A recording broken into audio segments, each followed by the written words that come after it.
Tonight, we follow the unexpected journey of Arthur, who gains superpowers, but they're incredibly inconvenient and useless. Who will save the city? He is a mild-mannered man who discovers that sometimes the only way to defeat perfect order is with a little bit of glorious chaos. It is a tale of sneezing, teleporting, and an unlikely friendship with a grumpy pigeon, proving that you don't have to be perfect to be a hero. Now, find a comfortable position, close your eyes, and let yourself unwind. Arthur Pumble adjusted his belt.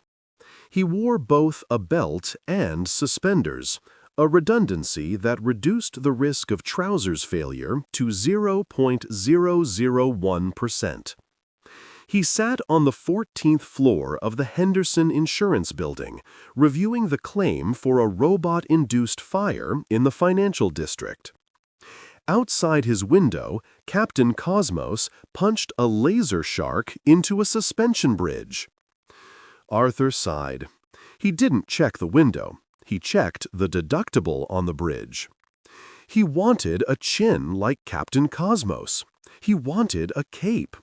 Instead, he had a mild gluten intolerance and a bottle of nasal spray. Tuesday began with a sinus headache. Arthur was performing a risk audit at the OmniCorp High Energy Particle Physics Laboratory. The lab's insurance premiums rose due to an unfortunate tendency for their scientists to accidentally open portals to dimensions made entirely of angry slime. Arthur's job was to tell them to cease that activity.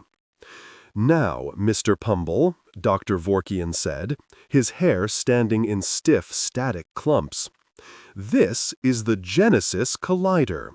It bombards subatomic particles with localized dark matter to unlock the secrets of the universe."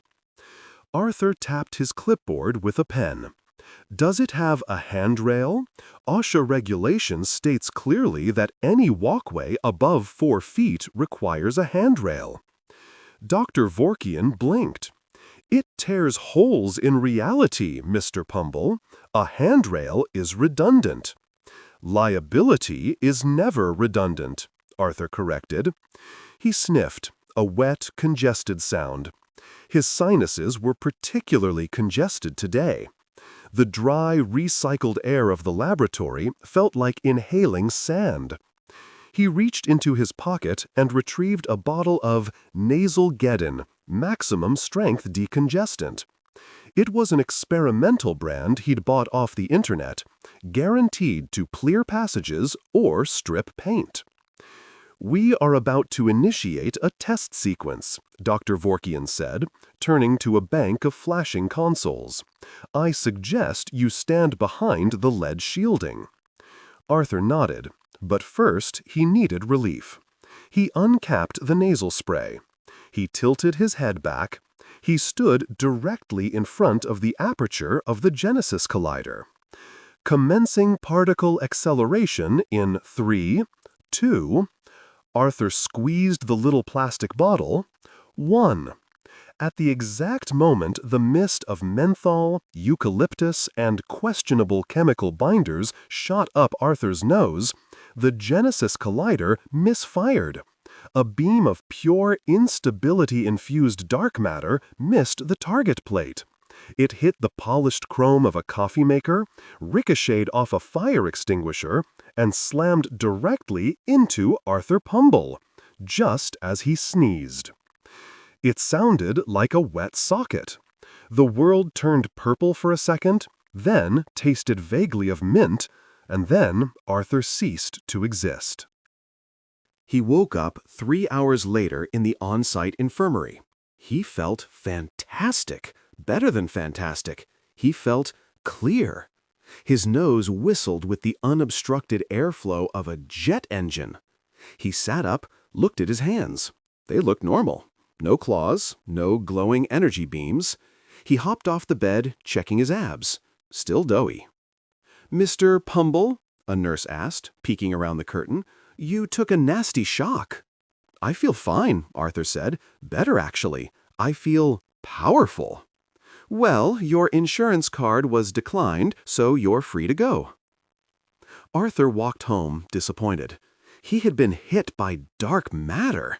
He should vibrate with speed or read minds.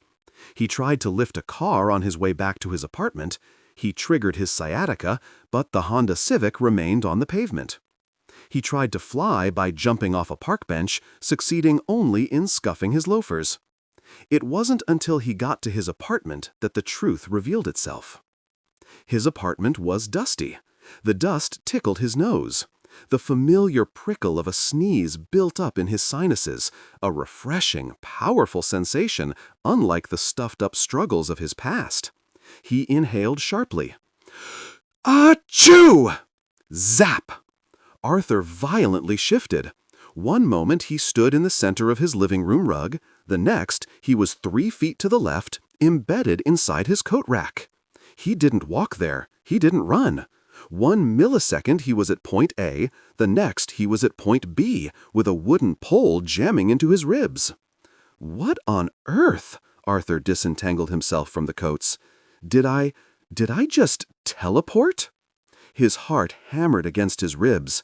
Teleportation! The ability to move instantaneously through space. He was a traveler of the void. He prepared himself again. He looked at the kitchen doorway. He concentrated. He visualized himself in the kitchen. He squeezed his eyes shut and willed his body to move. Nothing happened. He stood there, looking like a man constipated with ambition. "Maybe it's the sneeze?" he whispered. He grabbed a pepper shaker from the table. He shook a cloud of black pepper into the air and inhaled. Achoo! Zap! He materialized 3 feet to the left. Exactly 3 feet. He stood inside the coffee table. His shin passed directly through the oak veneer, fusing his pant leg with the wood. "Ouch! Ow! Confound it!" Arthur yelled, hopping on one leg and dragging the table with him. It took an hour of experimentation and a lot of pepper to map the parameters. It was undeniable. Arthur Pumble had a superpower. He could teleport. But alas, the multiverse had a cruel sense of humor. The range was fixed, exactly 36 inches. The direction was fixed, strictly to his left, relative to his torso. And the trigger, involuntary.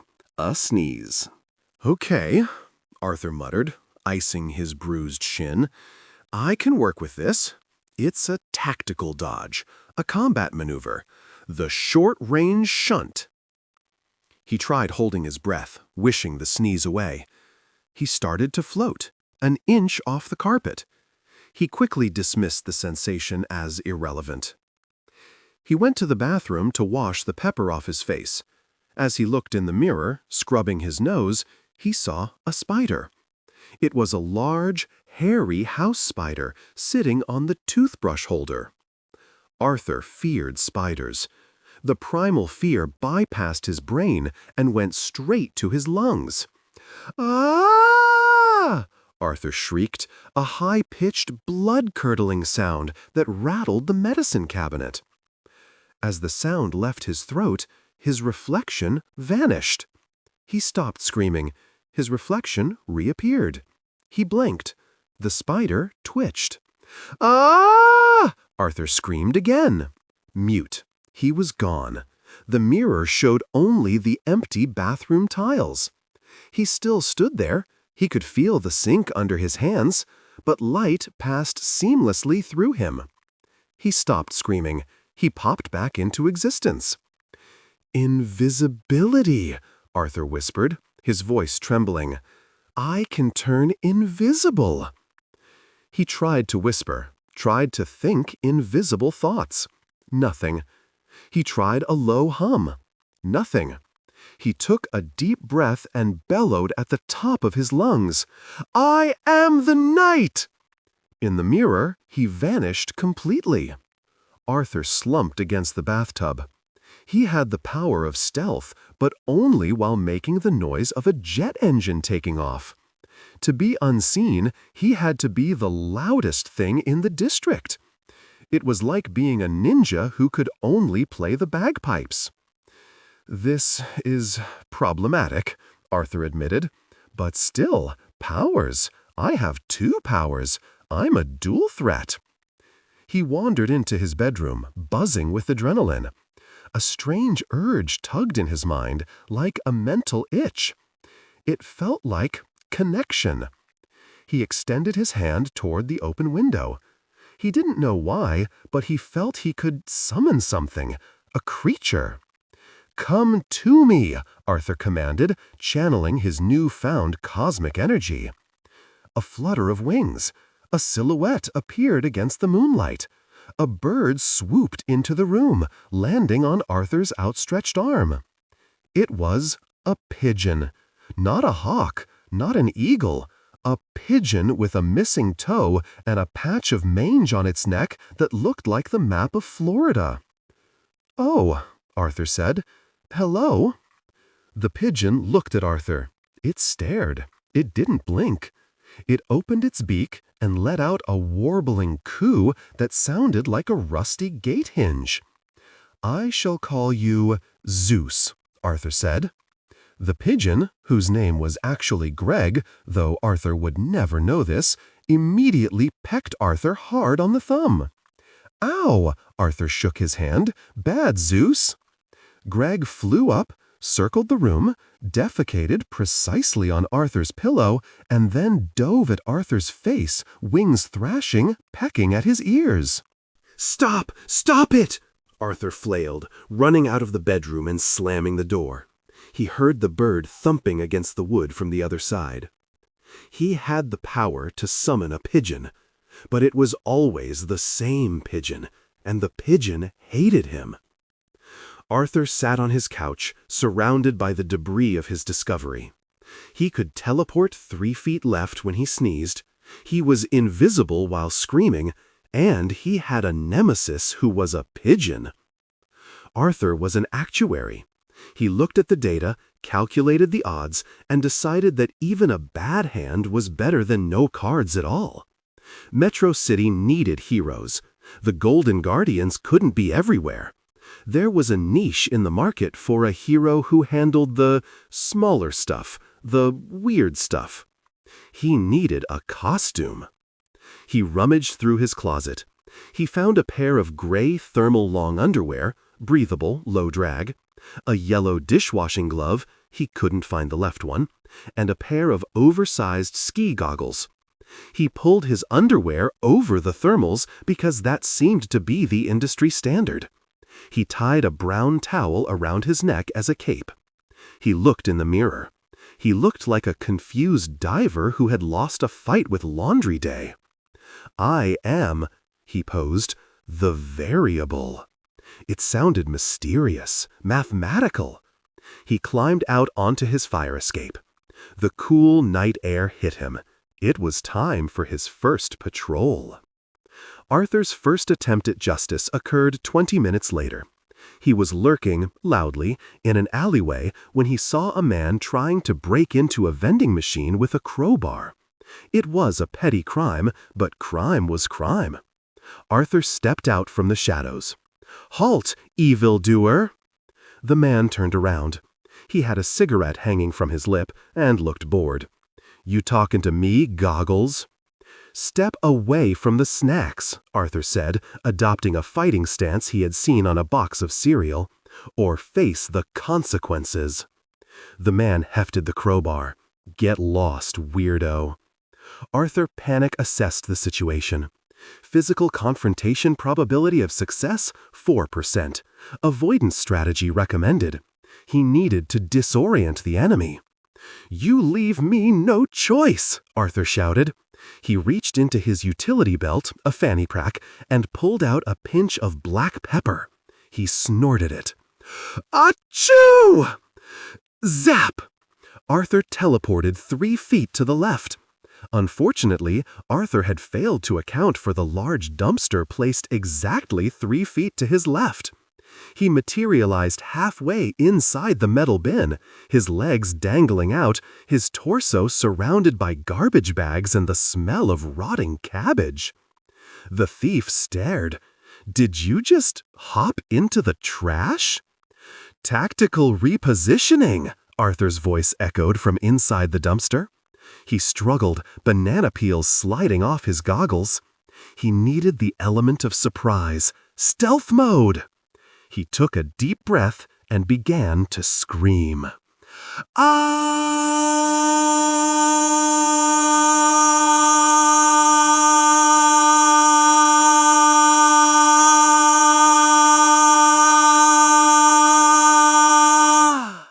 He vanished. To the thief, it looked like the man in the dumpster suddenly ceased to exist, though the screaming continued at an ear-splitting volume. Ah!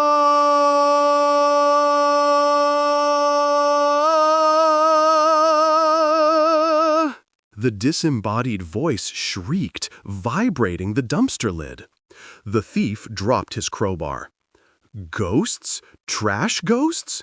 He looked around with wide eyes. Arthur, invisible and screaming, tried to climb out of the dumpster. However, being invisible meant he couldn't see his own feet. He tripped over a bag of coffee grounds and fell face first onto the pavement. Thud. He stopped screaming to catch his breath. He instantly reappeared, lying prone on the wet asphalt, covered in slime. The thief looked at him. Arthur looked at the thief. "Summon the beast!" Arthur yelled. He threw his hand toward the sky. Greg the pigeon materialized out of thin air in a puff of gray feathers. "Sick him, Greg! Attack!" Arthur pointed at the thief. Greg looked at the thief. Then he looked at Arthur. Greg recognized the man who had refused to give him breadcrumbs earlier in the metaphysical void. With a screech, Greg dive-bombed straight into Arthur's crotch. Arthur folded in half, wheezing. The thief watched this display of self-destruction with confusion and pity. He slowly picked up his crowbar. "Man, you got some issues," the thief said, before he slowly walked away, deciding the snacks weren't worth the weirdness. Arthur lay on the ground, curled in the fetal position, while Greg the pigeon strutted triumphantly on his back, pecking at the knots in the cape. "Justice!" Arthur wheezed. "Served." The following week did not show marked improvement in Arthur's career. On Tuesday, he tried to stop a purse snatcher in the park. He attempted to teleport in front of the fleeing criminal to cut him off. He miscalculated the wind direction, sneezed, and materialized 3 feet to the left directly into the path of a sprinting golden retriever. The collision resulted in a tangle of limbs, fur, and spandex. The purse snatcher escaped. The dog, however, became very attached to Arthur and refused to stop licking his goggles. On Thursday, he attempted to infiltrate a warehouse where he suspected counterfeit handbags were stored. He used his invisibility. He stood at the front gate and screamed, "Nobody look at me!" while walking past the guard booth. The guard, wearing noise-canceling headphones, simply saw the gate open and close. Arthur made it inside, but eventually had to breathe.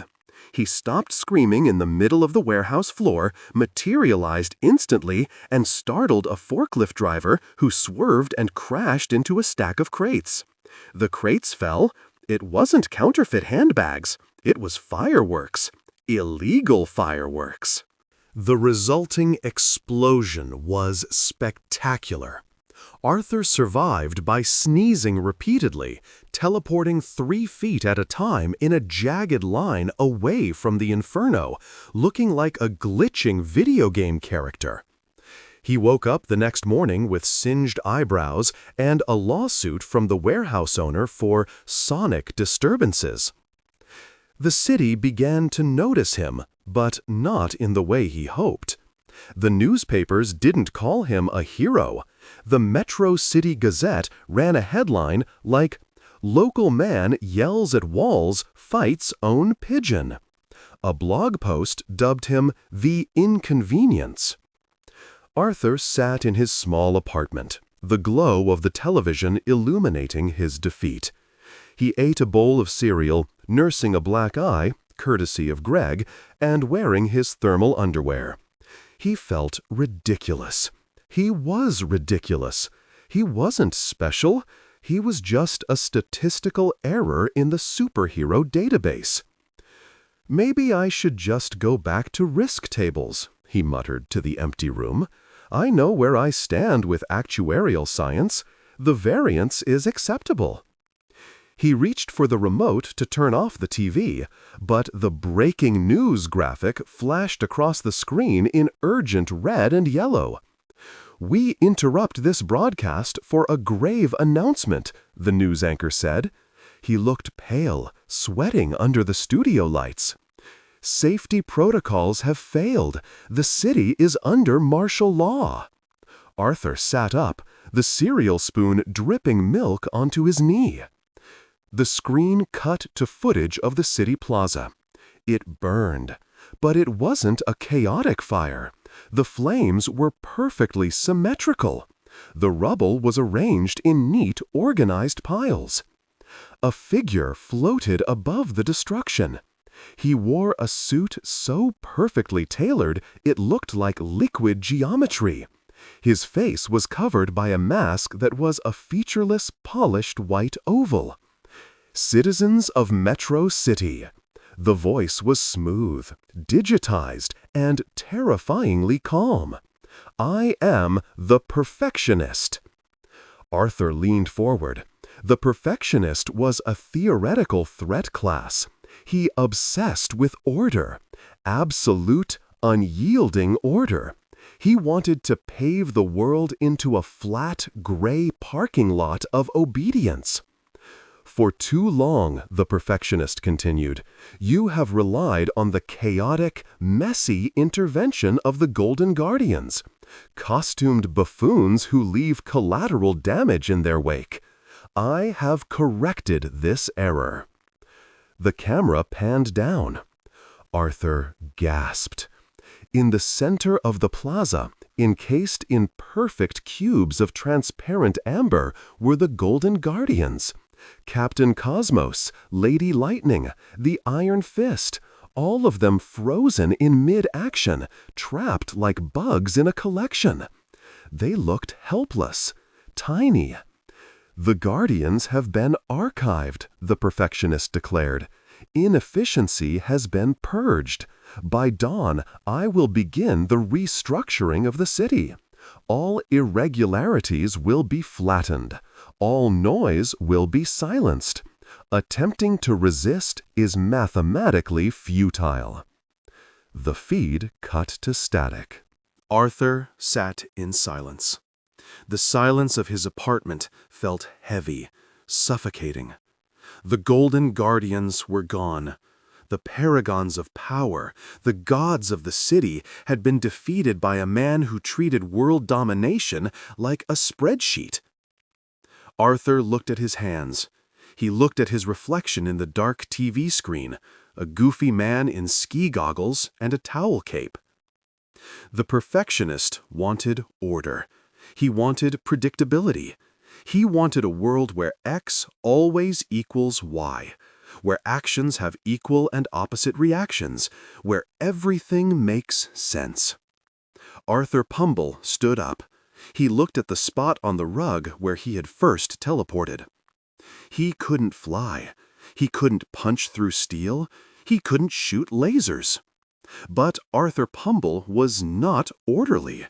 He sneezed himself through walls. He was a stealth operative who operated at 100 decibels. He was the master of a bird that hated him. He was chaos incarnate. He was a walking, screaming, sneezing variable that no equation could account for. The Perfectionist wanted to remove all irregularities? Arthur tightened the knot on his towel cape. He grabbed a fresh bottle of Nasalgeddon. He looked at the empty air beside him. "Greg," he said, his voice steady, "get your feathers ready. We have work to do." Greg did not appear, but Arthur heard a distant, angry coo from the rafters of the building. Arthur Pumble might be the world's worst superhero, but the world didn't need a perfect hero right now. It needed a glitch in the system, and Arthur was the glitchiest man alive. He walked to the window, sneezed, and teleported 3 feet to the left, accidentally banging his forehead on the window frame. "Ow," he said, rubbing his head. Then he grinned. "Let's get dangerous." Outside Arthur Pumble's window, Metro City had become terrifyingly tidy. The chaos of the earlier riots wasn't suppressed by force, but by aggressive janitorial action. The Perfectionist's minions, sleek, egg-shaped drones hovering on silent repulsion engines, were power-washing the graffiti off the City Hall steps and arranging the burning rubble of an overturned bus into a neat, pyramid-shaped stack. The clouds in the sky, usually a haphazard scattering of gray and white, configured into an equidistant grid pattern. The deadline approached. Midnight. The moment the stasis crystal would activate and freeze the city in a state of permanent, dust-free preservation. Arthur turned away from the window, rubbing the rapidly forming goosebumps on his arms. The silence of the city was worse than the sirens. It was the silence of a library before a very strict exam. A hesitant, rhythmic rapping at his door shattered the quiet. Knuckles sounded like they were made of damp pastry. Arthur adjusted his towel cape, pulled his ski goggles down over his eyes, and marched to the door. He checked the peephole. Distorted by the fisheye lens and the scratches on the glass stood Police Chief O'Malley's unmistakable mustache, and behind him Mayor Crumple's perspiring forehead. Arthur's heart did a somersault. The authorities! They had come for the variable! He threw the door open. "Gentlemen," he boomed, his voice cracking slightly, "I have been expecting you." O'Malley looked at Arthur. He looked at the dishwashing gloves. He looked at the thermals tucked into the socks. Then he looked past Arthur into the apartment, where a single pigeon tried to dismantle a toaster with violent headbutts. "Right," O'Malley grunted, the cigar in his mouth droning ash onto his pristine uniform. No, wait, the ash vanished before it hit the floor, vaporized by a passing micro-drone. Even the dirt was being evicted. "Can we come in, Pumble, or are you in the middle of laundry?" "This is my sanctum," Arthur said, stepping aside and nearly tripping over his own threshold. "Please, enter. Ignore the bird. He is undergoing combat stress testing." Mayor Crumple scurried in, clutching a briefcase to his chest as if it contained the last remaining chaotic atoms in the universe. He looked around the dusty, cluttered apartment with horror and relief. "Oh, thank heavens," the mayor whispered. "Look at this mess, Chief. It's disgusting. There are crumbs everywhere. I think I see a mismatched sock under the sofa. It's perfect." "I have been busy planning," Arthur lied, kicking a pizza box under the coffee table, strategizing, assessing the variables. "Listen, Pumble," O'Malley said, taking off his cap and squeezing it in his meaty hands. "We're desperate. The Golden Guardians are cube-shaped paperweights in the plaza. The National Guard's tanks were dismantled and reassembled into a modern art sculpture of a flower. We have nothing left. The Perfectionist stronghold is impenetrable. His sensors detect anything that fits a standard threat profile." "Standard threat profile," Arthur repeated, nodding. "Heat signatures, radar cross-sections, excessive charisma." Exactly, the mayor said. But you, well, Mr. Pumble, we ran your file through the police database. You don't have a profile. You barely have a credit score. According to the strategic algorithm, you are statistically insignificant, an anomaly, a glitch. Arthur puffed out his chest. I am the variable. Sure, whatever, O'Malley sighed. The point is, his systems are designed to counter perfection. They predict logical movements. They anticipate heroic trajectories. We need someone who can infiltrate his lair of absolute symmetry and plant this. The chief pulled a device from his belt. It looked like a flash drive glued to a whoopee cushion. This is a chaos drive, the mayor explained. Our tech boys whipped it up. It uploads a terabyte of unorganized data, cat videos, corrupted spreadsheets, jazz improvisation, directly into the Perfectionist's central core. If you can plug this into the main server, it should crash his systems and release the Guardians. Arthur took the device. It felt heavy with responsibility. Why me? Surely there are SWAT teams? Ninjas? Tried 'em, O'Malley grunted. The Perfectionist's automated defenses neutralized them in seconds. They were too organized. They marched in formation. Well, we watched the security footage of you fighting that vending machine last week. You move like a man who has lost a fight with gravity. You're erratic, unpredictable, frankly, painful to watch. We're banking on the fact that his computers won't know what to do with you. Arthur felt a strange swell of pride. He was being hired for his incompetence. It was the role he was born to play. I accept, Arthur said. He turned to the window, striking a pose. The city needs a mess. I shall be that stain on the tablecloth of tyranny.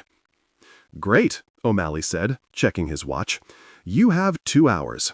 Don't die, or do. Honestly, the paperwork will be minimal either way. The two officials left, closing the door on a man who was already rummaging through his spice rack. The preparation montage that followed was unlike anything seen in the history of heroism. While Batman might sharpen batarangs and Iron Man might calibrate thrusters, Arthur Pumble went to the 24-hour bodega on 5th and Main. The cashier, a man named Sal, who had seen everything Metro City had to offer, didn't even blink as Arthur dumped his armful of items onto the counter. Let's see, Sal droned, scanning the items. 1 canister of McCormick's pure ground black pepper, 1 canister of white pepper, fancy, cayenne, crushed red chili flakes. Constructing a bomb or a chili, buddy? A weapon, Arthur said. He adjusted his goggles. Right. And 3 bags of lemon honey cough drops, the economy size. Fuel, Arthur corrected. And a fanny pack, utility belt, and a bag of birdseed. Diplomatic offering. Arthur paid with a handful of crumpled bills and sprinted back to his apartment. He was ready. He stood before his mirror, the fanny pack strapped tight around his thermal-clad waist. The left pouch was filled with the proprietary Sneeze Blend, a mix of black pepper and dandelion pollen he had just invented. The right pouch was filled with unwrapped cough drops. He looked at the reflection. He saw a screaming, sneezing phantom. "Greg!" Arthur shouted toward the ceiling fan where the pigeon slept. Greg opened one eye, pooped specifically on the A volume of Arthur's encyclopedia set, and went back to sleep. Fine, Arthur muttered. Solo mission. The Perfectionist stronghold sat atop the highest hill in the city, the former site of the Metro City Museum of Art. The old, chaotic Gothic architecture had been encased in a smooth, seamless dome of white glass. It glowed with a soft, sterilized light. There were no shadows around it, thanks to perfectly positioned floodlights that eliminated all darkness. Arthur stood at the base of the long, pristine marble staircase leading up to the main entrance. It was 11:15 p.m. He had 45 minutes. He took a lemon lozenge and crunched it. The menthol coated his throat. He needed his vocal cords lubricated. He needed to be loud. "Okay, Pumble," he whispered to himself. "Stealth mode. Operation Banshee." He looked up the stairs. At the top, flanking the massive glass doors, stood 2 guards. They weren't human. They were harmonizers, androids with reflective chrome faceplates and bodies designed by an overly ambitious geometry teacher. They stood perfectly still, scanning the perimeter with laser precision. Most heroes stuck to the shadows. Arthur stuck to the diaphragm. He took a breath so deep his ribs creaked. "Ah!" The scream erupted from his throat, a high-pitched, discordant shriek that sounded like a bag of cats being put through a centrifuge. Instantly, Arthur vanished. He was invisible. But he was not silent. Arthur began to march up the stairs, screaming at the top of his lungs. "Aye! Oh! Oh! Up at the entrance, the harmonizers twitched. Their heads snapped toward the sound. Sensors flared red. "Alert!" one android stated, its voice a monotone buzz. "Audio disturbance detected. Decibel level offensive. Visual scan negative. Thermal scan negative. Determining source." Arthur walked, his lungs burning. He passed the halfway point of the stairs. Gasp. He had to breathe. Every time he inhaled, he flickered back into existence for a split second, a thermal-clad man with a red face and a towel cape, before vanishing again with the next scream. The androids were confused. Their programming was designed to shoot intruders. Intruders were stealthy. Intruders tried to hide.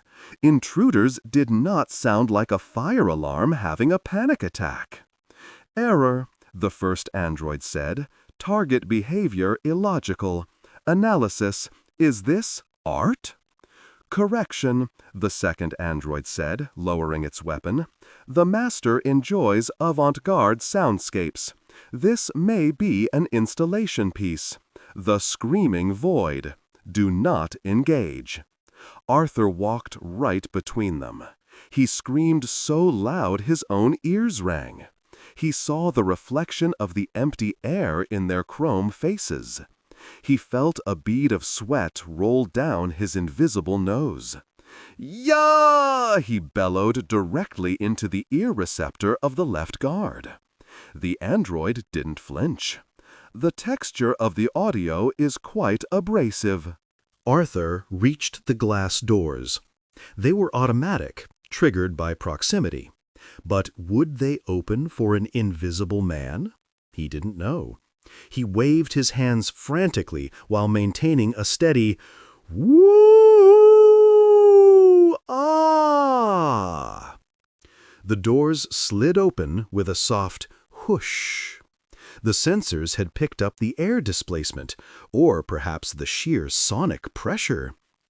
Arthur stumbled into the lobby and finally, mercifully, ran out of breath.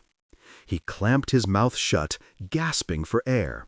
He instantly reappeared, bent over, hands on his knees, drooling slightly. The lobby was immense. It was a cathedral of white marble and glass. There was no furniture, only a single, perfectly centered desk about 100 yards away. And silence, the kind of silence that hurt. Arthur popped another lozenge. His throat felt like he had swallowed cactus. Phase 1 complete, he wheezed. Now to find the server room. He checked the map the mayor had drawn on a napkin. It was crude, mostly because the mayor had been weeping while drawing it. It indicated that the central core was in the basement, accessible via the main corridor behind the reception desk. Arthur crept forward. He tried to tiptoe, but his sneakers squeaked on the polished floor. Squeak, squeak, squeak.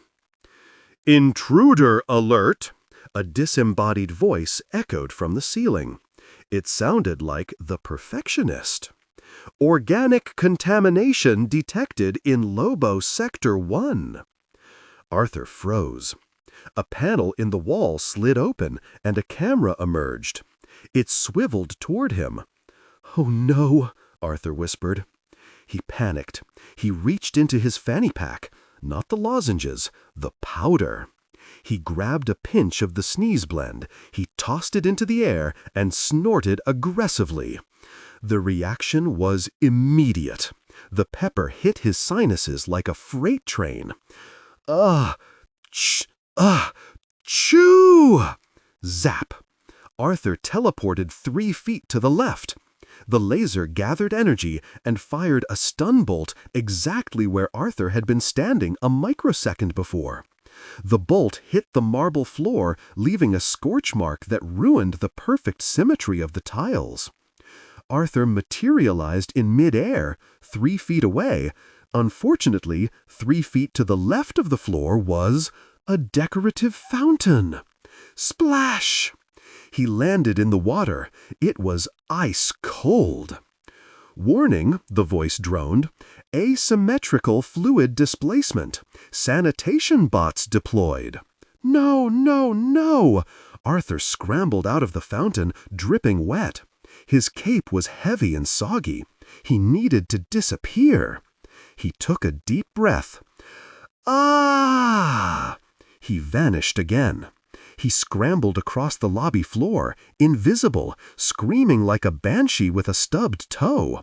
He ran toward the corridor behind the desk, his wet footprints appearing on the floor out of nowhere. Slap, slap, slap, accompanied by the terrifying shrieking. A sanitation bot, a small disc with a vacuum attachment, zipped over to the wet footprints.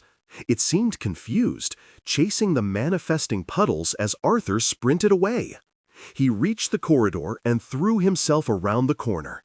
He stopped screaming, leaning against the wall, chest heaving. He was safe. He was hidden. He looked down the hallway. It was a long, narrow tunnel made of glass, and it was filled with light. Dozens of red laser beams crisscrossed the hallway in a complex, shifting grid. Up and down, side to side. It was a classic laser grid, the kind you see in heist movies, except there were so many lasers it looked like a wall of red wool. "Motion sensors," Arthur muttered, "and thermal sensors, and probably smell sensors." He looked at the sign on the wall. "Stasis core, access restricted to authorized geometric shapes only." Arthur assessed his options. Option A, teleport. The sneeze moved him 3 feet. The lasers were spaced about 6 inches apart. If he teleported, he would bypass the first few lasers, but might materialize directly inside a laser beam. He didn't know what the lasers did. Did they burn? Did they trigger an alarm? Did they deduct points from his credit score? Option B, invisibility. If he screamed, he was invisible. But did invisibility stop lasers? Light passed through him, yes. So theoretically, the laser beams wouldn't break if he walked through them while invisible. But there was a catch: the screaming. Screaming required vibration. Vibration was motion. The prompt the mayor gave him said the hallway was lined with motion sensors. If he screamed, he would vibrate the air. The sensors would pick up the sonic waves. But if he didn't scream, he was visible, and the lasers would detect his physical body breaking the light beams. It was a paradox. To be transparent to the light, he had to be acoustically massive. To be silent, he had to be opaque. Think, Pumble, think, he tapped his forehead.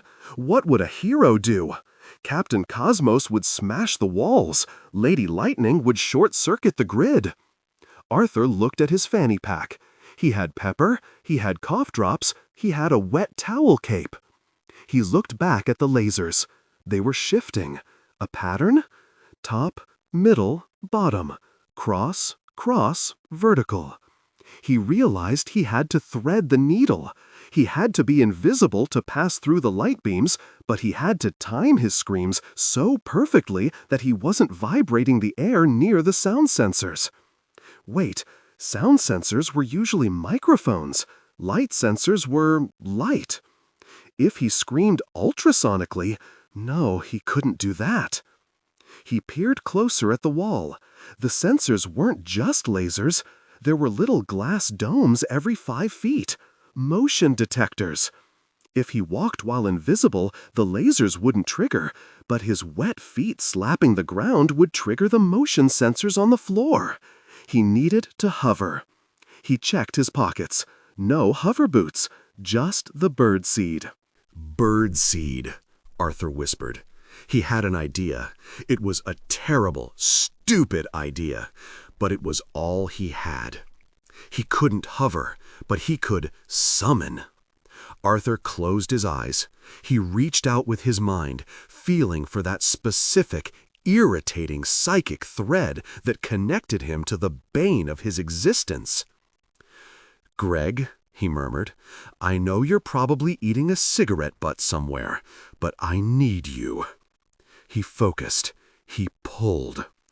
Pop! With a burst of gray feathers and a confused coo, Greg the pigeon appeared in the hallway.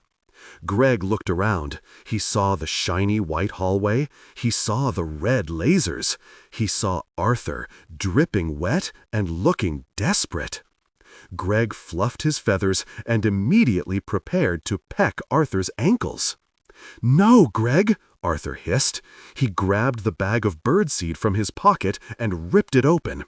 He threw a handful of seeds down the hallway through the laser grid. The seeds scattered on the floor, sliding under the bottom lasers. Greg's eyes widened. Food! The pigeon took off. He flew down the hallway, weaving under the lasers with an innate avian grace that Arthur envied. Greg didn't care about geometry. He just wanted the millet. As Greg flew, he broke a laser beam. Beep! A panel opened in the ceiling. A robotic arm descended, holding a grabber claw. It snatched at the air where Greg had just been. Greg dodged, banking left. Another laser broke. Beep! A floor panel flipped up, revealing a small suction vortex. Greg flapped harder, shedding feathers. The feathers drifted down, breaking more beams. Beep, beep, beep. The hallway went haywire. Traps were deploying everywhere. Nets, sticky foam, gentle puffs of compressed air intended to disorient intruders.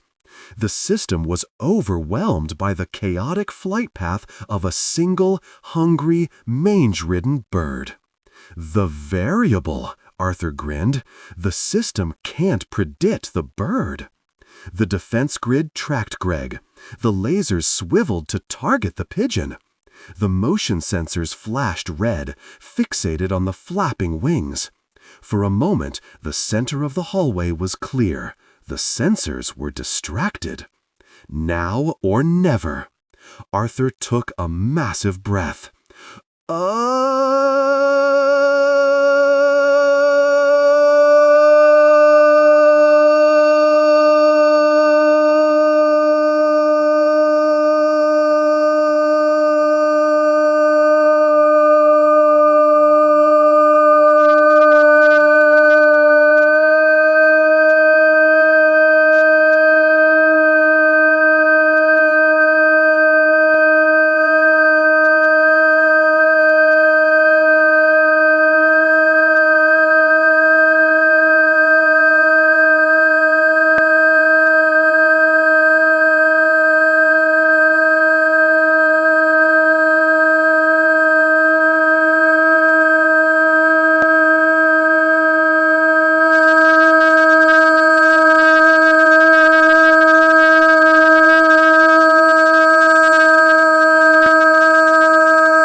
variable, Arthur grinned.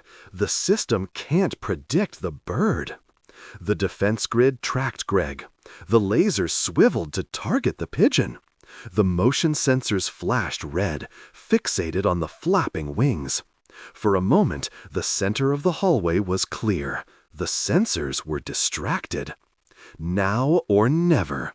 Arthur took a massive breath.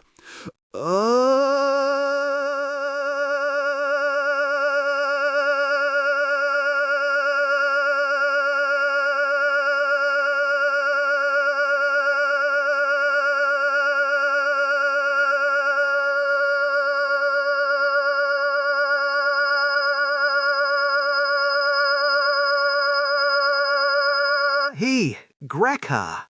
He had an idea. It was a terrible, stupid idea, but it was all he had. He couldn't hover, but he could summon. Arthur closed his eyes. He reached out with his mind, feeling for that specific, irritating psychic thread that connected him to the bane of his existence.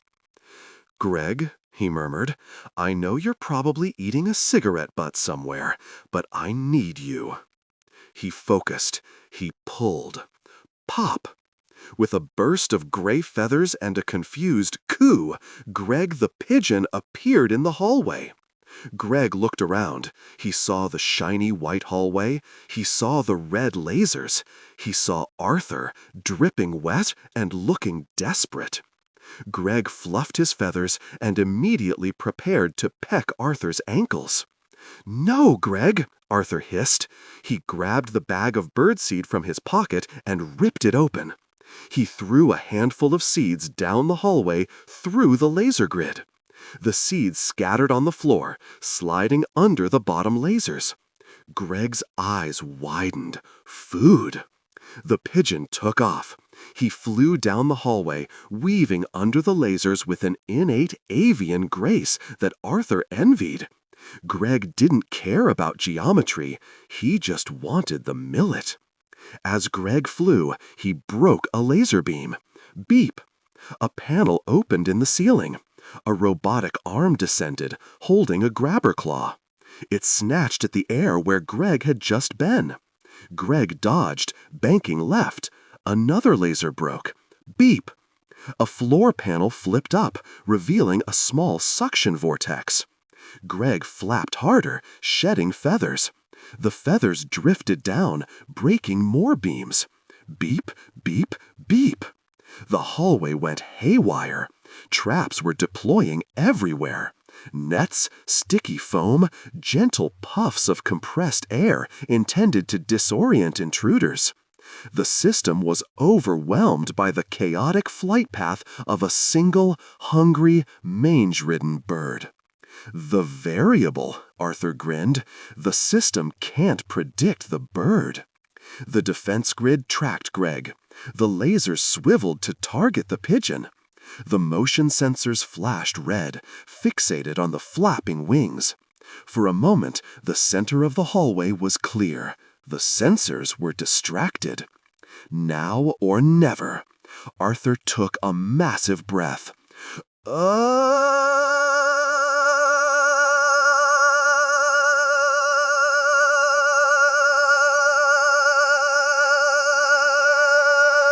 He looked back.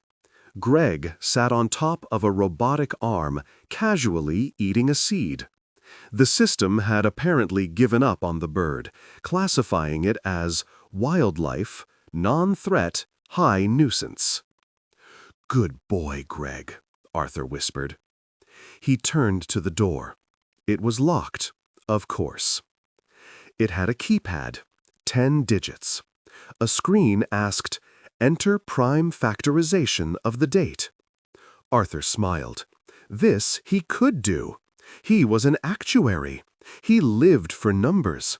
He typed in the code in 3 seconds flat. Access granted. The door hissed open. Arthur stepped through into the inner sanctum. He expected a computer room, a server farm.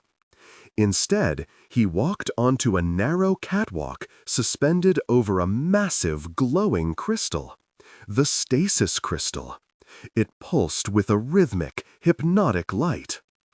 And, standing on the other side of the catwalk, with his back to Arthur, was the Perfectionist. The villain turned slowly. His white suit was impeccable. His blank mask reflected Arthur's disheveled, wet, goggle-wearing form. "Mr. Pumble," the Perfectionist said, his voice smooth and terrible. "You are 4 minutes early. That is statistically unlikely." Arthur reached for his chaos drive, but then he looked down. The catwalk was made of glass, and beneath the glass, lining the entire floor of the chamber, were millions of tiny pressure-sensitive tiles. Arthur froze. "Do not move," the Perfectionist said, raising a hand. "The floor is a kinetic trigger. If you shift your weight by more than 0.5%, the crystal activates immediately. You are standing on the detonator." Arthur looked at his feet. He looked at the villain. He was 30 feet away. He couldn't walk. He couldn't scream. Not enough breath to sustain invisibility, and hovering was impossible. If he sneezed, he'd go 3 feet left, into the open air, falling to his death. He was trapped. "I have calculated every outcome," the Perfectionist said, stepping onto the catwalk, floating slightly above it on gravity boots. "There is no scenario where you reach the console." Arthur swallowed. His nose began to tickle. It wasn't the pepper. It was the dust in the ancient ventilation system of the museum. Arthur gasped, trying to hold it in. "Bless you," the Perfectionist said prematurely. "No," Arthur squeaked, "not yet." He looked to his left. 3 feet away was nothing but a drop into the glowing energy of the crystal. But wait, perspective. Arthur was an actuary. He understood reference points. His power was teleport 3 feet to the left. To the left. But whose left? Startled by the realization, Arthur looked at his own torso. It was always to his left. He looked at the villain. He looked at the ceiling. If he laid down, no, that would trigger the floor. He had to change his orientation. "You're right," Arthur said, his voice trembling. "I can't reach you." "Surrender," the Perfectionist said, "and I will archive you in a pleasing geometric shape. Perhaps a rhombus." Arthur reached into his fanny pack. He grabbed the entire canister of black pepper. "I don't like rhombuses," Arthur said. He unscrewed the cap. "What are you doing?" The Perfectionist tilted his head. Arthur poured the pepper into his hand. He looked at the villain. "I'm adjusting the variables." Arthur didn't snort the pepper. He threw it up in the air, creating a massive black cloud. Then he did the only thing he could think of. He jumped. Not forward, not back, straight up. Achoo! Mid-air, he sneezed while his body was horizontal, having twisted his hips in a desperate pirouette. If he was sideways, left was down? No, left was relative to his chest. Arthur's mind raced through the geometry. If he rotated 90 degrees clockwise, left became forward. Zap! Arthur vanished from the catwalk. He reappeared exactly 3 feet forward, bypassing the pressure plates entirely, and slammed directly into the Perfectionist's chest. The collision was awkward, bony, and distinctly unsuper. "Oof!" the Perfectionist grunted, knocked off balance. Arthur grabbed the villain's perfectly tailored lapels. "Chaos," Arthur wheezed, "begins now." They both tumbled off the catwalk, plummeting toward the glowing crystal below. Arthur fumbled for the chaos drive in his pocket. He had seconds before impact. He needed to plug it into the main port. But where was the port? "Get off me, you asymmetrical imbecile!" the Perfectionist shrieked, losing his cool composure as he flailed in the air. Arthur saw it. On the side of the crystal casing, a USB port. They were falling past it. "Greg!" Arthur screamed at the ceiling. "Help!" High above, a pigeon looked down. It saw its master falling. It saw a shiny thing in his hand. It dove. The sensation of falling is usually followed by the sensation of landing, which is rarely as pleasant. Arthur Pumble, however, did not hit the ground. He hit a slide. A sleek, polished, terrifyingly steep chute that spiraled down into the bowels of the stronghold, dumping him unceremoniously onto a floor of cold, sterile tile. He groaned, checking his limbs. Everything seemed attached, though his towel cape had ridden up and was now strangling him slightly. He stood up and adjusted his goggles. He was in a new corridor. This one wasn't white. It was a deep, absorbing matte black. A digital sign above him flickered. Security Zone B, acoustic and pressure sensitivity maximized. Arthur squinted. The floor ahead looked normal, but the air shimmered with the faint red haze of kinetic lasers, and the tiles themselves seemed to be suspended on sensitive gel pads. "Pressure plates," Arthur whispered, "and motion sensors." He looked back. The chute had retracted into the ceiling. The only way was forward, down a hallway that stretched for what looked like 100 yards. If he walked, he'd trigger the plates. If he sneezed, teleported, he'd only make it 3 feet and likely land heavy, triggering the alarm. If he screamed to turn invisible, the vibrations would set off the acoustic traps. Arthur sighed, a sound heavy with the resignation of a man who knew he was about to look very stupid. It was time for the power he didn't talk about. The power he hadn't mentioned to O'Malley or the mayor, because, frankly, it was embarrassing, even by his standards. He could hover. Specifically, he could lift his body exactly 1 inch off the ground. But there was a catch, because the universe hated Arthur Pumble. The anti-gravity effect was fueled by carbon dioxide retention. He could only levitate while holding his breath. "Okay, Pumble," he muttered, loosening his belt slightly to allow for maximum diaphragm expansion. 100 yards. You can do this. You were the tri-state area champion of see who can hold their breath the longest in the 4th grade.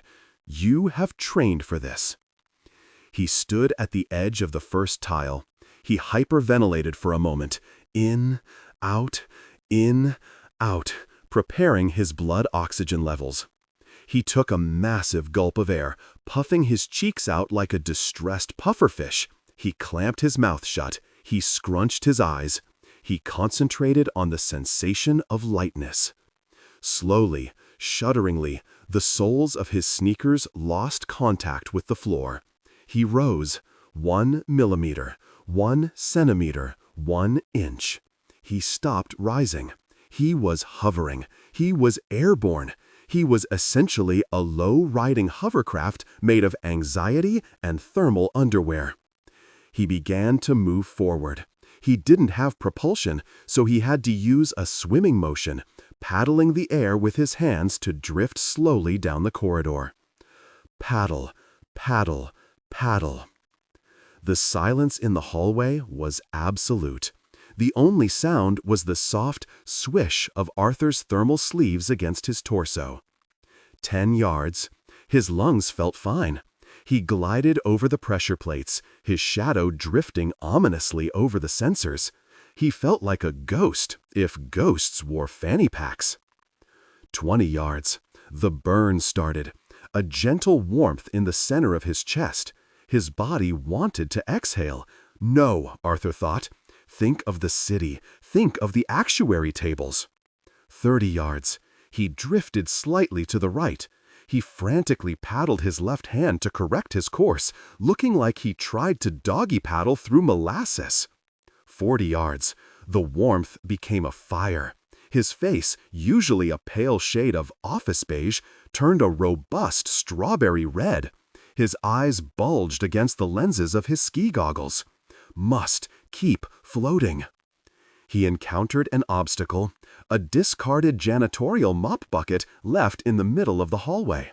It was about 12 inches high. Arthur was hovering at 1 inch. He couldn't go over it. He had to go around it. He banked hard to the left, flailing his arms. His momentum was sluggish. He drifted toward the bucket. His toe was about to clip it. If he touched it, the noise would trigger the alarm. Arthur squeezed his eyes shut, puffed his cheeks out even further, straining his face, and pulled his knees up to his chest. He bunched himself into a hovering ball of misery. He cleared the bucket by a fraction of an inch. 50 yards. Halfway. His lungs screamed loudly. His vision began to swim. Black spots danced in the air. He needed to breathe. He couldn't make it. He looked around. A small structural support pillar protruded from the wall about 5 feet away. A safe zone? Maybe. He paddled frantically. His face was now a deep, alarming purple. Veins stood out on his forehead like road maps. He drifted toward the pillar. He was losing altitude. 0.9 inches. 0.8 inches. Don't pass out. Don't pass out. He reached the pillar. He extended a trembling leg and found a small ledge on the baseboard. He planted his foot. He exhaled. The sound of the air rushing out of his lungs was like a tire blowing out. He dropped the final inch to the floor, collapsing against the pillar. He gasped, sucking in air, his chest heaving. The silence held. He hadn't triggered the floor sensors. The pillar was safe. Okay, he wheezed, wiping sweat from his fogged goggles. Halftime. He looked down the remaining 50 yards. The door to the control room was there. It looked miles away. Once more unto the breach, he whispered. He took another massive breath. Gulp! He rose again. 1 inch. The second leg of the journey was worse. His muscles trembled. The carbon dioxide buildup made his brain fuzzy. He started hallucinating. He thought he saw his third-grade teacher shaking her head at him from a ventilation grate. Paddle, paddle. 70 yards. He slowed. He lost buoyancy. He skimmed the floor, the rubber of his soles whispering against the dust. 80 yards. Suddenly, the door at the end of the hallway hissed open. Arthur froze mid-air, cheeks puffed, suspended like a festive balloon. A figure stepped out. It was a woman. She wore armor that seemed to swallow light, matte black, sleek, and terrifying. She wore a helmet with no face, just a sleek, smooth visor. On her back was a vibration-dampening generator. It was Silencer, the Perfectionist's right hand, the mercenary who had assassinated the concept of noise in 6 different countries. She looked down the hallway. She saw a purple man in underwear floating 1 inch off the ground, looking like he was about to explode. Silencer tilted her head. Arthur couldn't hold it anymore. The surprise broke his concentration. He breathed out. Thump! He hit the floor. Instantly, the hallway turned red. Sirens didn't blare. Silencer hated noise. But silent strobe lights flashed, disorienting shifting patterns designed to induce nausea. Silencer drew two long, jagged blades that vibrated at a frequency that could shatter bone. She didn't speak. She didn't taunt. She simply raised the blades and sprinted toward him. Arthur scrambled backward, his wet cape tangling in his legs. "Wait, can we talk about this? I have a very comprehensive life insurance policy I'd rather not claim." Silencer was fast. She was a blur of silent violence. Arthur's mind raced. Invisibility. He needed to scream. He took a breath and opened his mouth. "Ah!" Silencer tapped a button on her wrist. A pulse of compressed air shot out, hitting Arthur directly in the throat. It didn't hurt, but it sucked the sound right out of the air. His scream died instantly, rendering him visible and very, very audible only to himself as a wheeze. Sonic dampeners, Arthur realized with horror. She canceled my scream. If he couldn't scream, he couldn't hide. Silencer leaped into the air, bringing the blades down in a lethal arc. Arthur panic-grabbed his pepper pouch. "Sneeze! I need to sneeze!" He threw a handful of pepper into his own face. Chew! Zap! Arthur teleported 3 feet to the left. Clang! Silencer's blade smashed into the floor tiles where Arthur had been a split second ago. The tiles shattered. Arthur materialized 3 feet away, falling onto his side. "Ha! Missed me!" Silencer turned. She wasn't annoyed. She calculated. She adjusted her stance. She lunged again, this time anticipating the dodge. She aimed specifically to his left. Arthur scrambled up. He needed a distraction, a variable she couldn't silence, a variable she couldn't predict. He needed the bird. "Greg!" Arthur yelled. His voice worked now that he wasn't screaming at a specific frequency. "I summon thee! Come forth and just be yourself!" He thrust his hand into the flashing red air. The psychic tear opened. With a familiar, resentful flump, Greg the pigeon appeared. Greg looked around. He saw the flashing strobes. He hated them. He saw Arthur. He hated him more. "Coo-oh!" Greg shrieked, a sound like grinding gears. Greg ignored the high-tech ninja assassin and launched himself directly at Arthur's face, flapping his wings. "Not me! Her! Tackle her!" Arthur shouted, shielding his eyes as talons scratched at his goggles. Silencer paused. This was not in the tactical manual. A pigeon?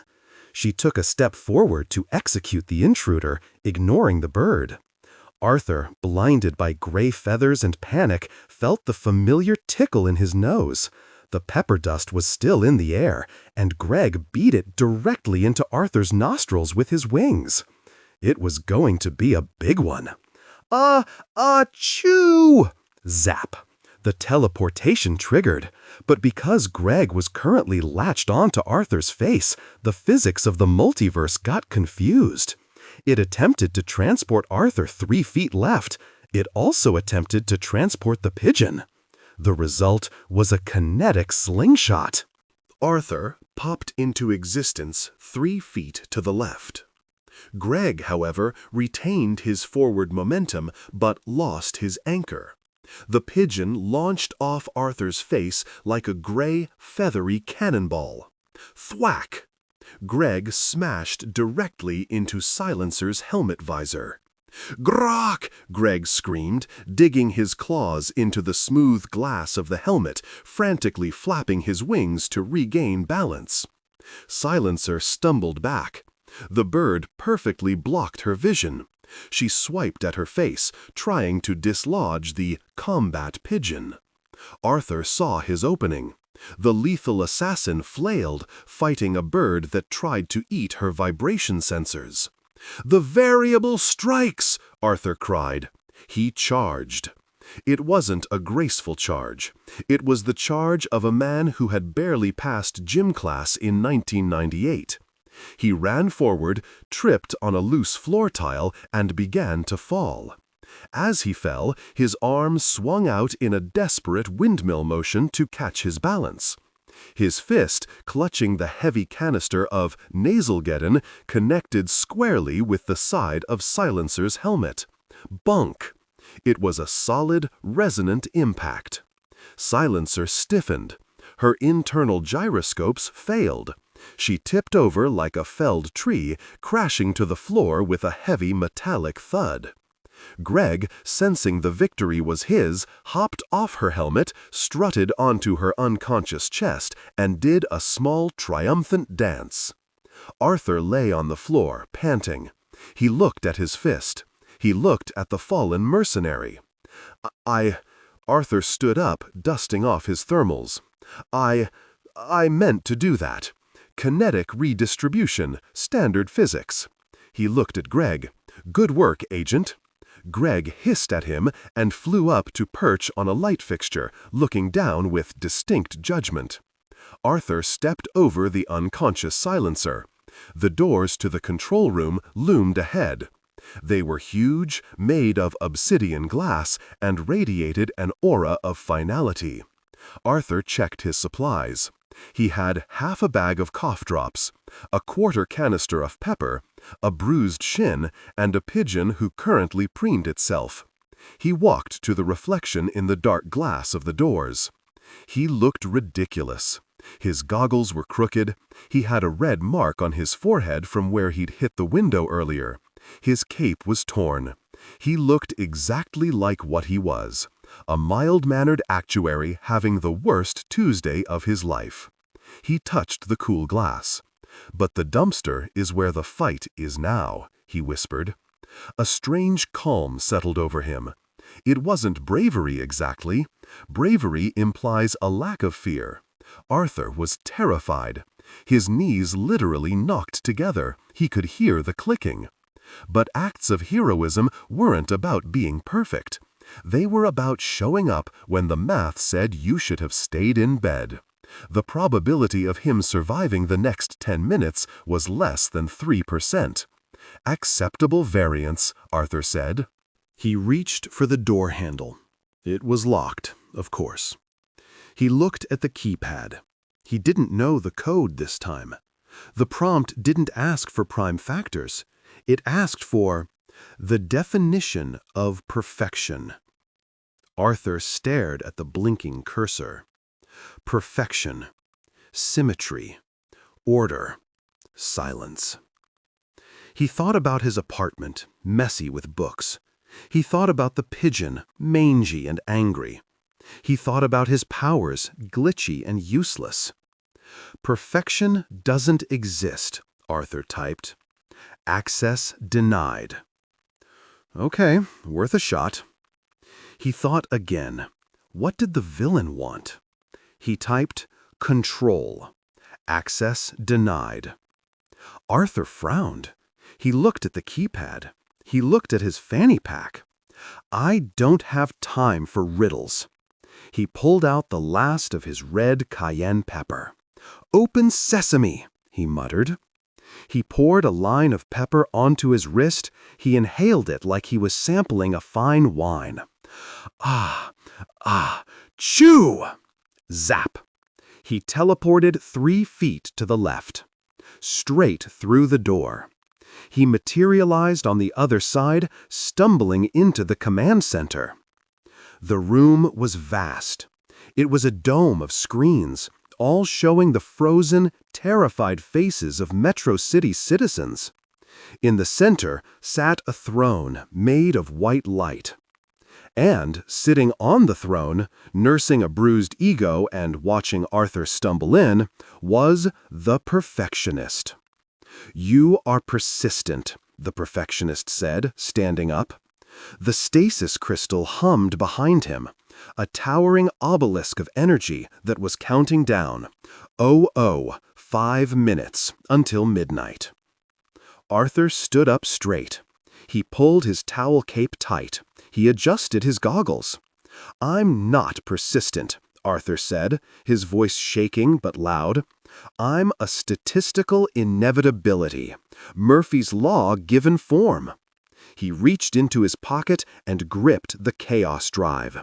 "And I'm here to crash your system." The perfectionist floated down from his throne. "You are a glitch, Mr. Pumble, and glitches are easily patched." Arthur grinned. It was a manic, terrified grin. "Maybe," Arthur said, "but have you ever tried to patch a sneeze?" He took a step forward. "Because things are about to get messy." The perfectionist did not attack immediately. That would have been inefficient, and more importantly, it would have been rude to interrupt his own monologue. He floated 2 feet above the ground. His white cape stiffened by unseen wires into a perfect isosceles triangle behind him. He gestured to the stasis crystal, which pulsed with a rhythmic, soothing blue light, 120 beats per minute, exactly the same tempo as a marching band. "You look at this city and you see life," the perfectionist said, his voice amplified by the room's acoustics. "I look at it and I see scatter plots. I see variables refusing to solve for X. Look at you, Mr. Pumble. You are the embodiment of the outlier, a stain on the graph paper of existence." Arthur stood catching his breath, clutching his canister of pepper like a grenade. Arthur wheezed, "am a person." "You are a mess!" The perfectionist snapped, momentarily losing his cool robotic demeanor. "Look at your cape! It is terry cloth. It is frayed. It is asymmetrical." The villain raised his hands. The room darkened, save for spotlights that illuminated him in a dramatic center-stage glow. "But soon," he continued, calmness returning, "the crystal will resonate. Time will stop. The city will be frozen in a perfect moment. No more crime. No more traffic. No more litter. Just eternal, crystalline silence." He spread his arms wide, framing himself perfectly against the backdrop of the giant machine. It was a flawless visual. Arthur felt a tickle. It wasn't the pepper. It was the sheer cleanliness of the room.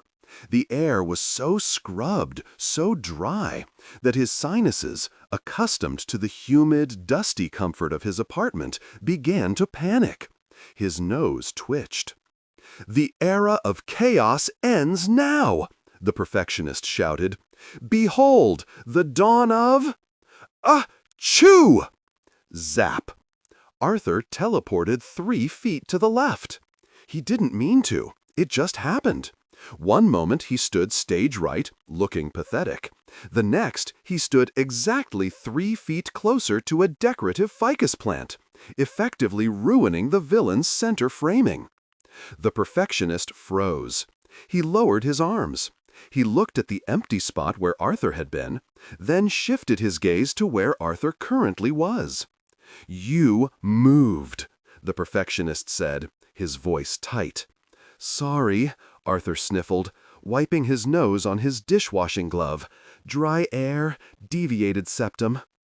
"I had the framing perfect," the perfectionist hissed. "I was in the golden ratio. You pushed the composition into the negative space." "Well, if you shift a little to the right," Arthur suggested. "I will shift you into oblivion," the perfectionist screamed.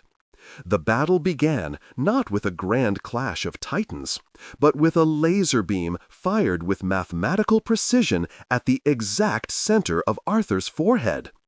Arthur, seeing the glowing red eyes of the villain's mask flare up, gasped in panic. The gasp inhaled a stray feather that had fallen off Greg the pigeon, who was currently perched high on a monitor bank, watching with critical disinterest. "Achoo!" Zap! Arthur popped out of existence a millisecond before the laser burned the air where his head had been. He reappeared 3 feet to the left, stumbling over his own feet. "Stand still," the Perfectionist roared, firing again. 2 shots. Calculates for wind resistance and gravitational pull. Arthur scrambled to regain his balance, kicking up a microscopic amount of dust from the floor. His allergies flared.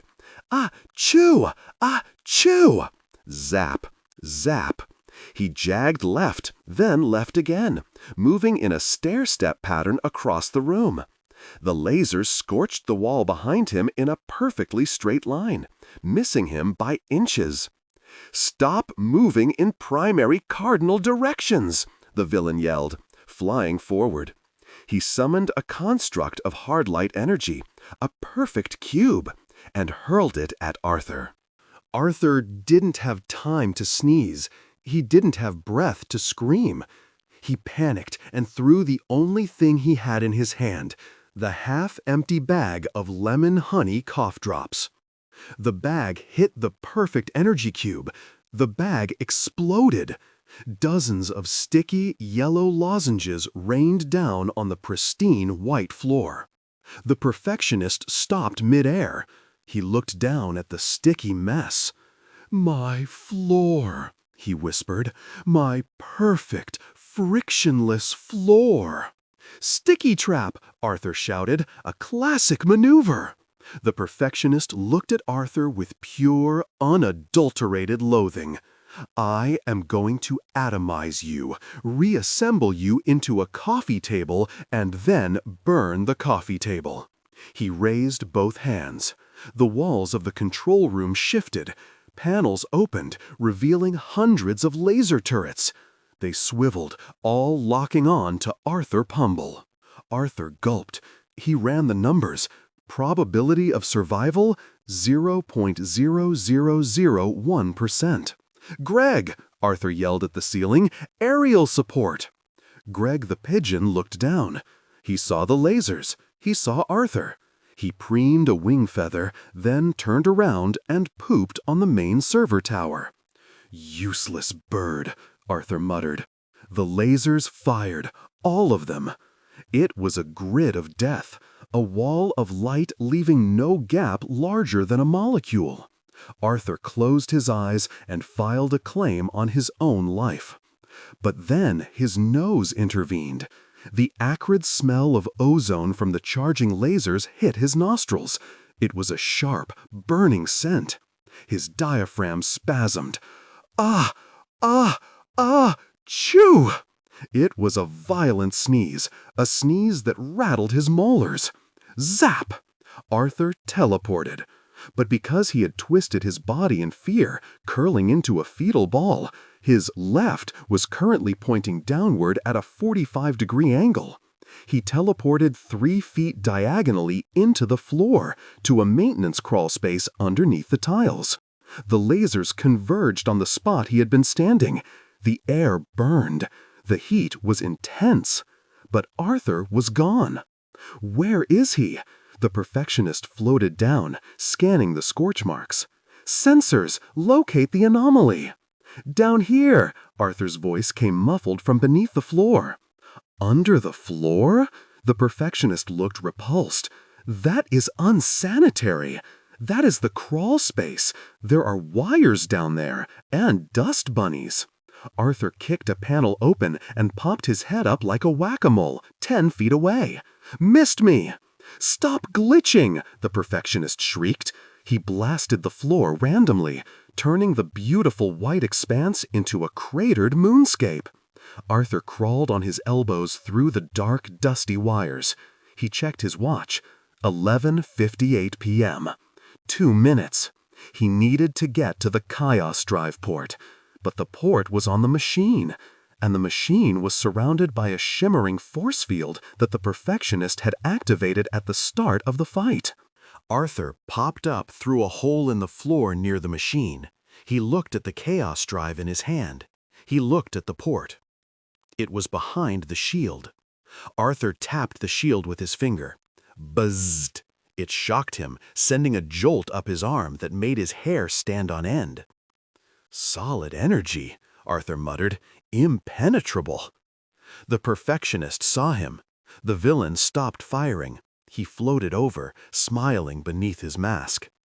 "It's over, Pumble," he said, his voice smooth. "That shield is a kinetic barrier.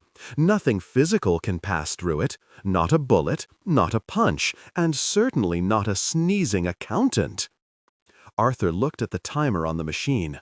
00:1:30. "Actuary," Arthur corrected. "Whatever. In 90 seconds, the field expands. You will be frozen in that ridiculous pose forever." Arthur looked at the barrier. It was about 2 feet thick. His teleport range was 3 feet. If he sneezed, he could technically teleport past the barrier. But he couldn't see the other side clearly, and physics was tricky. If he teleported into the machine, he'd die.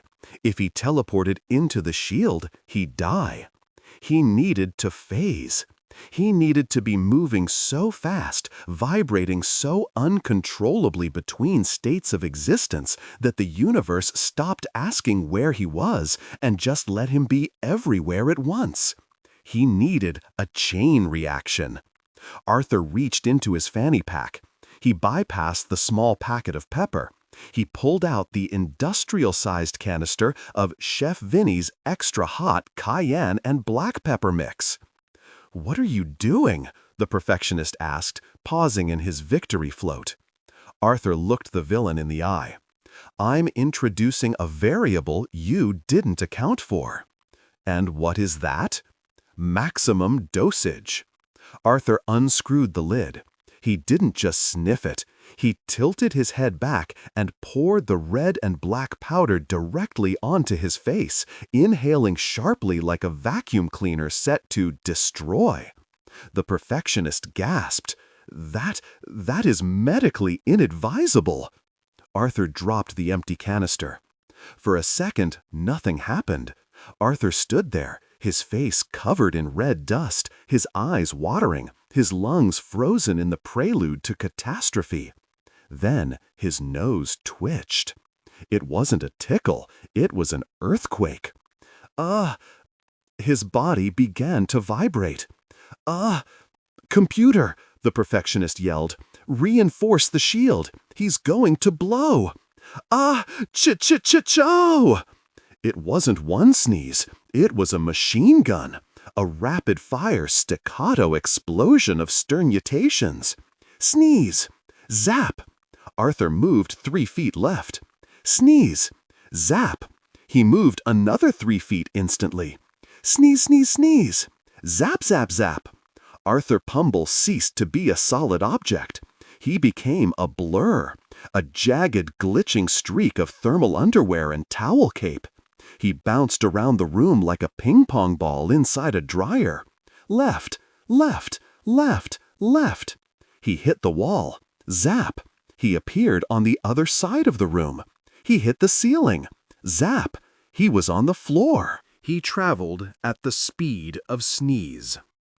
The Perfectionist tried to aim, but there was nothing to aim at.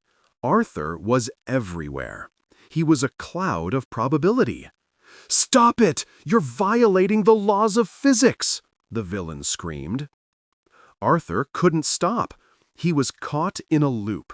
His body reacted to the pepper, sneezing, teleporting, inhaling more dust from the teleportation, sneezing again. He was spiraling closer to the machine. Gap! The shield. Arthur hit the shield.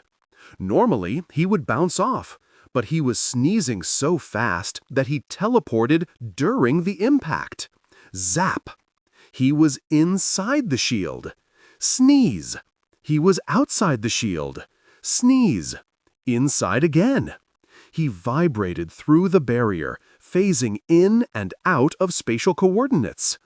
"I can't stop!" Arthur shrieked between sneezes. He saw the port. It flashed blue.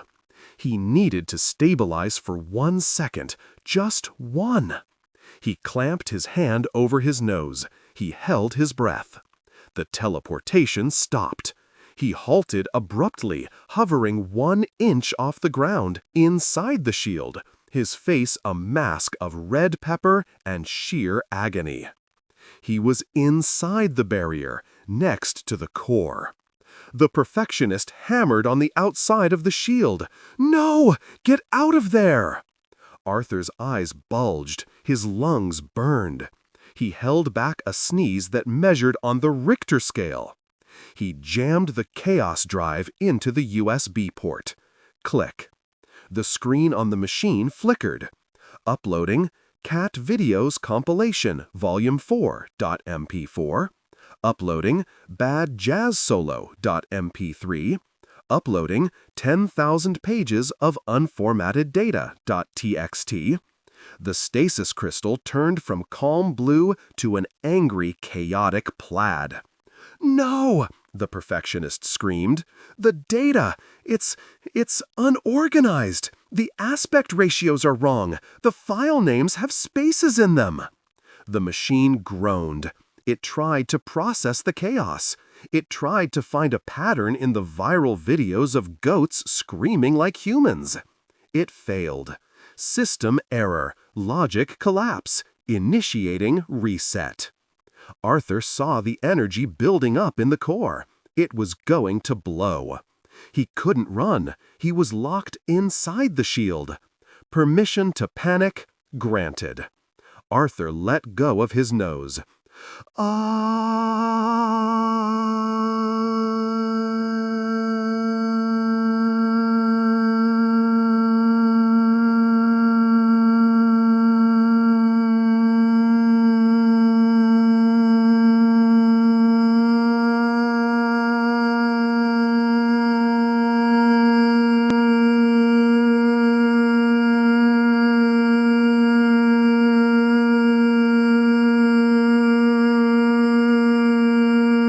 Arthur felt himself being thrown through the air. He flew out of the shattered window, soaring over Metro City. "I can fly!" he screamed. Then gravity remembered who he was. "I can fall," he corrected. He plummeted toward the city streets. The wind whipped his towel cape. He flailed his arms. "Levitate! Levitate!" He puffed his cheeks. He held his breath. He slowed down by 1 inch per second. It wasn't enough. "Greg, help!" From the smoke of the ruined tower, a gray shape dove. Greg the pigeon. Greg caught up to Arthur. He grabbed Arthur's cape in his beak. A 3-ounce bird cannot carry a 200-pound man. This is a fact of nature. But Greg tried. He flapped furiously, slowing Arthur's descent by perhaps 0.5%.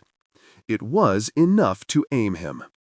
Arthur crashed, not into the pavement, but into the soft canvas awning of Luigi's Pizza Palace. R.I.P. He tore through the awning, bounced off a plastic table, and landed face first in a dumpster full of day-old dough. Splat. Silence.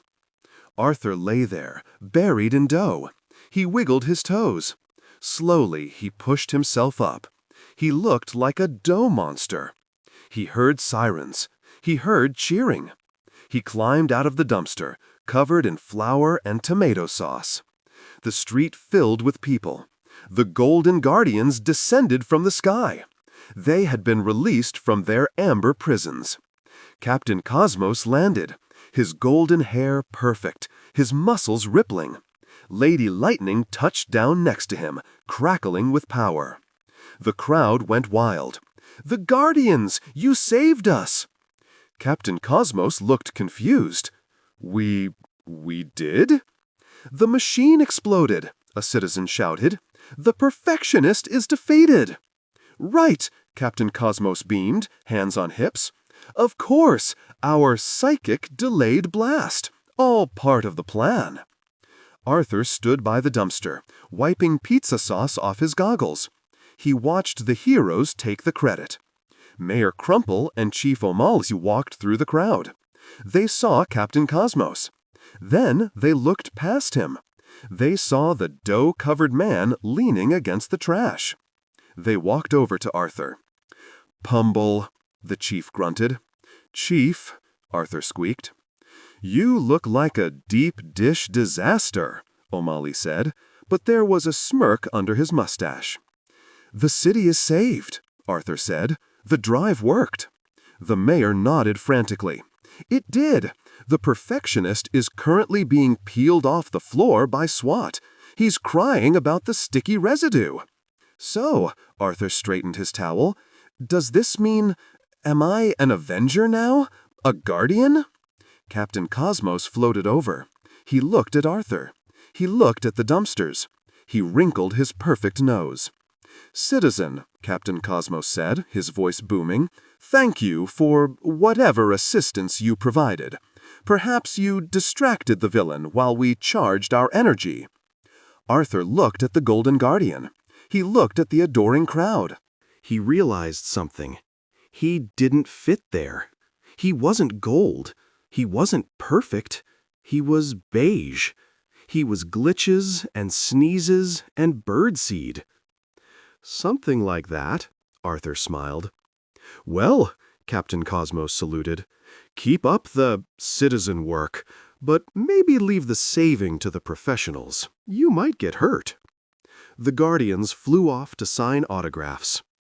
Arthur stood alone with the chief and the mayor. "Sorry, kid," O'Malley said. "They look good on the lunchboxes." "It's okay," Arthur said. He reached into his fanny pack and found one last uncrushed lozenge. He popped it in his mouth. "Someone has to handle the variables."